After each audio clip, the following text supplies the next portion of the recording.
Hello అండి, అందరికీ welcome to my channel. అందరికీ నమస్తే అండ్ గుడ్ మార్నింగ్. మార్నింగ్ నుంచి నైట్ పడుకునేంతవరకు ఏమేమి చేశానో వీడియో తీశాను. ఇంట్రెస్ట్ ఉంటే చూడండి, ఇంట్రెస్ట్ లేకపోతే స్కిప్ చేయండి. అంతేగాని చూసి నెగిటివ్గా మాత్రం కామెంట్ చేయకండి. న్యూ బిగినర్స్ కదా, ఇంకా వీడియో కూడా సరిగ్గా నాకు వచ్చినట్టు తీస్తున్నాను. ఒకవేళ ఏమైనా చేంజెస్ చేసుకోవాలంటే చెప్పండి, చేస్తాను. కొన్ని వీడియో యూట్యూబ్లో చూసి అలా వీడియో తీసాను. ఎలా వీడియో తీసుకోవాలి అని చూసి తీసుకుంటున్నాను. ఒక్కరు అంటే కష్టం అబ్బా తీసుకోవడానికి. ఎవరైనా వీడియో తీస్తే బాగుంటుంది, కానీ ఇంట్లో వాళ్ళకి చాలామందికి నచ్చవు కదా. మా హస్బెండ్ కూడా నచ్చదు యూట్యూబ్లో చేస్తా అంటే. ఒకసారి చెయ్యి అన్నాడు, ఒకసారి వద్దన్నాడు. ఇంకా నా బలవంతం మీద చేస్తున్నాను. ఎందుకంటే యూట్యూబ్లో నుంచి కొంచెం అమౌంట్ వస్తుంది. నేను వీడియోలు చూసాను చాలాసార్లు. సరే మనం కూడా ట్రై చేద్దాం, ఇంట్లో ఖాళీగానే ఉన్నాం కదా అని ట్రై చేస్తాను. కానీ 2 months అవుతుంది. 66 సబ్స్క్రైబర్లే, రీచ్ రావట్లేదు.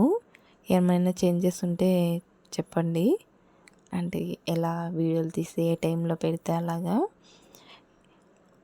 అది చూస్తే సరిగ్గా అర్థం కావట్లేదు, అందుకే అడుగుతున్నాను.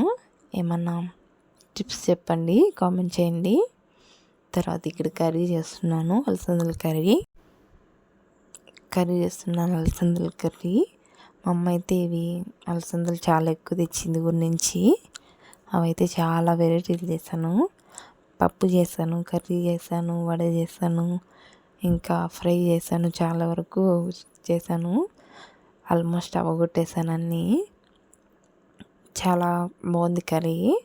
ఇంకా ఉత్తవ అవే ఏం తింటామని పొటాటో కూడా 2 యాడ్ చేశాను కర్రీలోకి. కర్రీ చేసేసాను. తర్వాత టేస్ట్ అయితే చాలా బాగా వచ్చింది.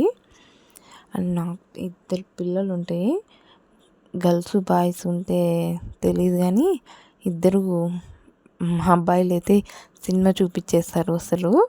నాకైతే వాళ్ళు కొట్టుకుంటూనే ఉంటారు. ఇంకా కొద్దిసేపు కొడతాను నేనే, కొద్దిసేపు వాళ్ళే గుమ్మైపోతారు. ఇంకా తర్వాత అంతా క్లీన్ చేస్తున్నాను. మార్నింగ్ లంచ్ అయిపోయింది. మాకు ఎక్కువ టిఫిన్లు అలాంటివి ఏం అలవాటు ఉండవు, అందుకే లంచ్ చేసేస్తాము. ఎప్పుడో ఒకసారి ఇడ్లీ, దోశ, పూరి అలాంటివి చేసుకుంటున్నాము అంతే. మాకు ఎక్కువ అలవాట్లేదు, అందుకే అలా చేసుకుంటున్నాము.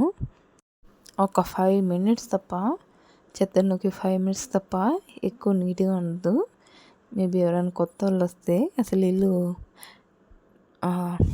క్లీన్గా పెట్టుకోరు అనుకుంటారు. ఇక పిల్లలు ఉన్న వాళ్ళకైతే అర్థమవుతుంది ఆ సిచ్యువేషన్ ఎట్లుంటుందో. ఇక్కడ క్లీన్ చేసేస్తున్నాను. క్లీన్ చేసినా ఎక్కువ నీట్లేని, కానీ మన డ్యూటీ మనం చేయాలి కదా, అందుకే ఇంక ఫుల్గా నీట్గా క్లీన్ చేసేసాను. తర్వాత వాషింగ్ మిషన్లో బట్టలు వేసాను. ఆ వాషింగ్ మిషన్లో బట్టలే దాని బదులు ఉతుక్కోవడం బెటరు. ఇంకా అందుకే కొన్ని పిల్లలు ఉంటాయి కదా ఎక్కువ మరకలు కన్నా, ఒకసారి బ్రష్ చేసేస్తే నీట్గా అవుతాయి.